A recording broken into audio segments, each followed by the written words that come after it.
This gooey white foam is about to become the core of one of the most expensive mattresses you can buy. It's made from natural latex, harvested by hand from rubber trees in Guatemala. Unlike memory foam, natural latex cores are hypoallergenic, biodegradable, and longer lasting. But those features come with a high price tag. A king-size mattress made with one of these cores can cost $2,600. A memory foam mattress of the same size costs less than half that. So how does tree sap become a bed? And what makes these mattresses so expensive?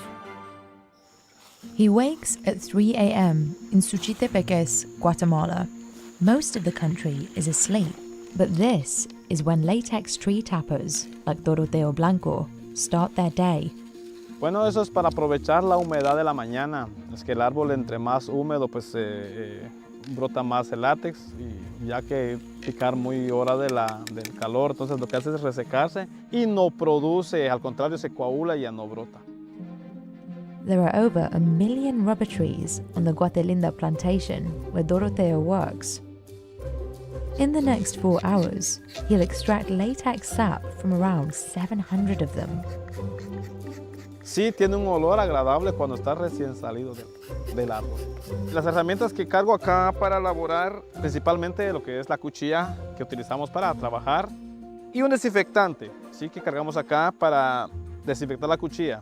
Si acaso el árbol está enfermo, se desinfecta para no contagiar al otro árbol.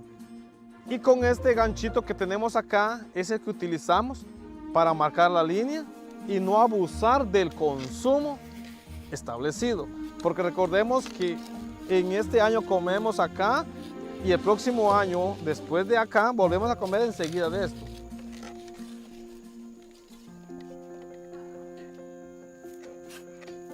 Doroteo carves a careful spiral in the bark of this tree, letting the sap drip out. His technique is incredibly precise, something he's honed over 20 years on the job.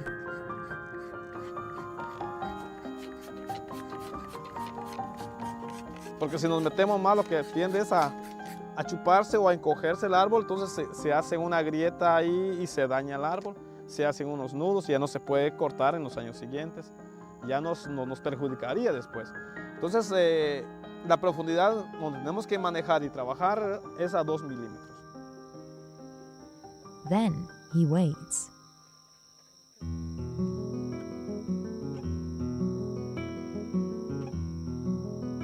Once y media, mediodía, entonces tenemos un lapso aquí que es así como de 4 o 5 horas de goteo y el árbol suelta lo que tiene y logramos recoger hasta litro o litro y medio por árbol.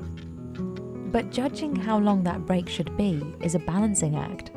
If he collects the liquid latex too late, it may congeal into less valuable crumb rubber, a material good for things like car tires, but useless for mattresses.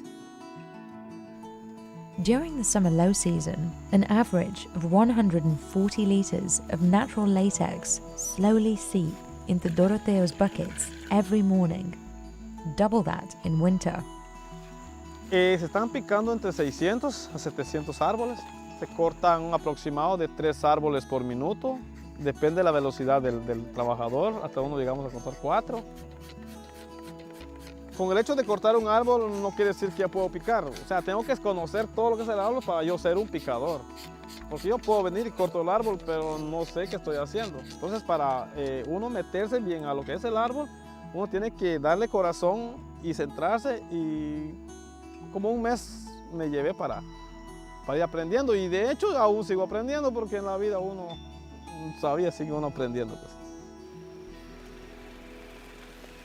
Everything the tappers collect then goes straight to a nearby processing facility. Factory workers consolidate the morning's haul into tanks.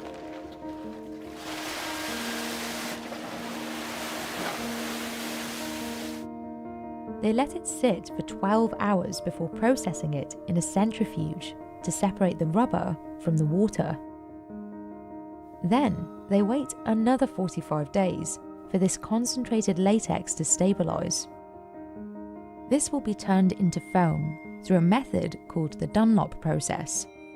It's based on a 19th century process for turning liquid latex into foam and is the most energy efficient method. It involves, first, mixing the liquid latex with a combination of stabilizers.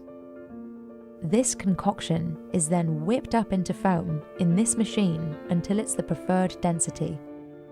Then, workers add a gelling agent and heat the foam with radio waves to harden or vulcanize the latex.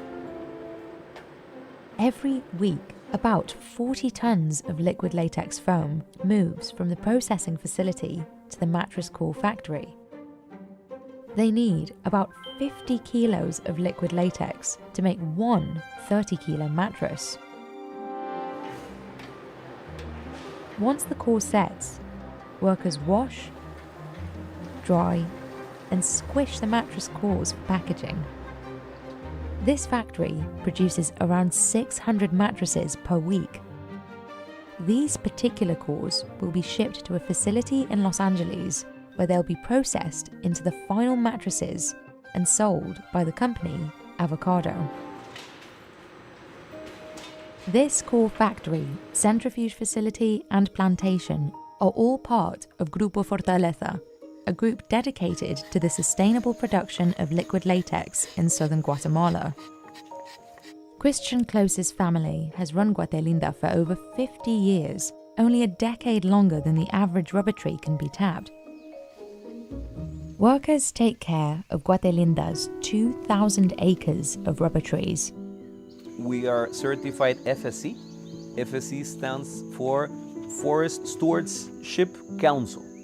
Basically, you have to have no child labor, you have to only use organic products, you have to abide the laws of your country, and different things to certify that you're sustainable. The facilities are also GOLS, or Global Organic Latex Standard, certified. Products that carry the label must be made from 95% or more certified organic latex. These certifications add value to the final product and, consequently, zeros to the price tag. The rise of the auto industry in the early 1900s caused the demand for rubber to explode and plantations to pop up in places like Southeast Asia and Central and South America. But a rapid increase in production quickly led to falling prices, which often came at the expense of indigenous populations forced to work these forests, sometimes at the threat of violence. Since then, the world market for natural rubber has fluctuated greatly, usually moving in tandem with the demand for automobiles. In 2010, the price was very high, so a lot of people started planting rubbers, started buying a lot of land, and started acquiring a lot of debt. In the last 10 years, it's been fluctuating, and right now, it's not at career low, but I would say there are very low prices right now because of all the war in Russia and Ukraine, and all the sanctions being put in China and the lack of production in China as well. It has reduced the commodity price of natural rubber. It's times like these that plantation workers are most at risk of exploitation, which is what certifications like GOLS attempt to incentivize companies not to do. In 2021, the global latex mattress market was valued at $9.7 billion. By 2030, that number could double to around $20 billion. But maintaining the high standards that justify the mattress's final price tag isn't easy. In our history of planting trees, we've been through 2 or 3 hurricanes. When there's too much rain, you can't really harvest anything. You cannot tap because all the sap that's coming out of the tree, it turns to wash off. Second thing, it destroys roads, so you can't really transport anything. And third, well, people suffer a lot when the rivers tend to grow and they cannot go to work because everything is flooded. The opposite can also be devastating.